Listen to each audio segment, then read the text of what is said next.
Selamat siang, salam sejahtera untuk kita semua. Kami dari kelompok 3 akan menjelaskan tentang jaringan saraf pada hewan.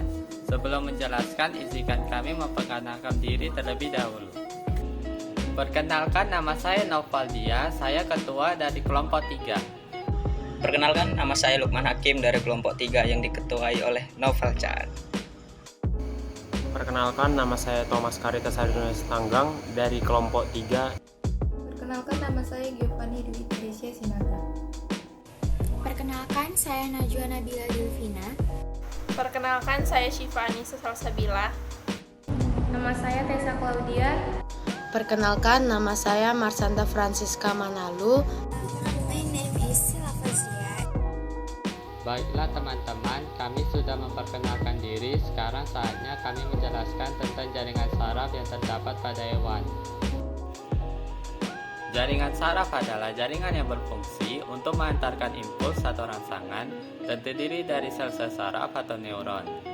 Jaringan saraf mengirimkan impuls dari panca indera ke saraf pusat atau otak atau sumsum tulang belakang dan dari saraf pusat ke organ lainnya. Itulah alasan mengapa kita bisa merasakan sakit, mencicipi rasa masakan, menghirup wangi bunga, melihat pemandangan, dan lain-lain. Jaringan saraf tersusun atas sel saraf, neuron. Berdasarkan fungsi konduksinya, neuron dapat dibedakan menjadi neuron sensoris, neuron motoris, dan interneuron.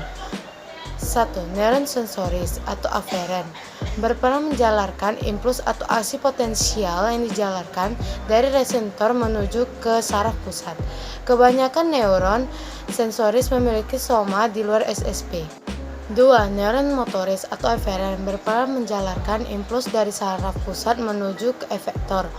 Neuron motoris memiliki soma di medula spinalis. Interneuron berperan menghubungkan neuron satu dengan neuron yang lainnya.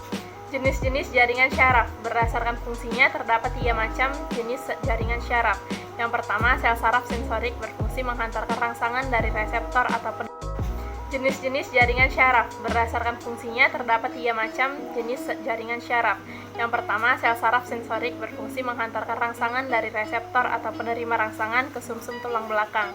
Yang kedua, sel saraf motorik yang berfungsi menghantarkan impuls motorik dari susunan saraf pusat ke efektor. Dan yang ketiga, sel saraf penghubung merupakan penghubung sel saraf yang satu dengan sel saraf yang lainnya. Ciri-ciri jaringan saraf. 1.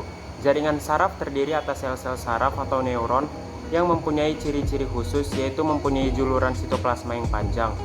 2. Sel saraf juga disusun oleh sel neuroglia yang terdapat di sistem saraf pusat. 3. Sel saraf terletak menyebar di seluruh tubuh hewan.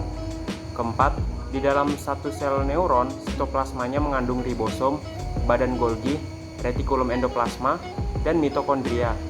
Neuron mendapatkan suplai makanan melalui sel neuroglia yang menyelubunginya. 5. Neuron tersusun dari badan sel, dendrit, dan akson. Fungsi jaringan syaraf.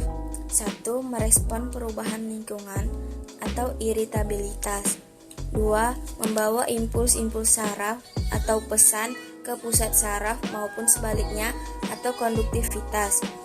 3. Beraktivitas aktif terhadap rangsang yang datang berupa gerakan pindah atau menghindar. Jaringan saraf pada hewan berfungsi menghantarkan rangsang dari bagian yang satu ke bagian tubuh yang lainnya. Jaringan saraf terdiri atas neuron. Setiap neuron terdiri atas badan sel saraf yang mengandung inti persambungan atau disebut dendrit bila pendek dan niorit atau akson bila panjang. Otak dan tali punggung vertebrata. Fungsi jaringan syaraf pada manusia. 1. Sebagai alat pengenal perubahan yang terjadi di luar tubuh atau alat penghubung antara tubuh dengan dunia luar melalui indera.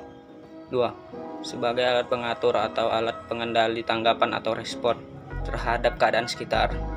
3. Mengatur dan mengendalikan kerja organ tubuh sehingga organ tersebut dapat bekerja secara teratur sesuai dengan fungsinya.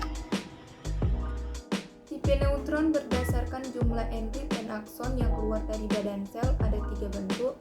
Pertama, neuron multipolar. Kedua, neuron bipolar. Ketiga, neuron pseudounipolar. Yang pertama, neuron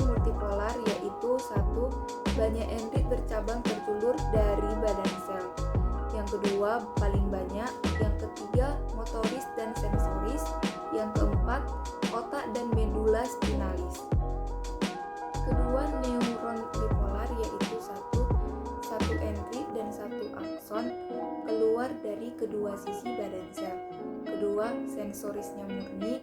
Ketiga, ditemukan dalam ganglion koklearis dan vestibularis dan epitel olfaktorius cavum nasal. 3. Neuron pseudonipolar.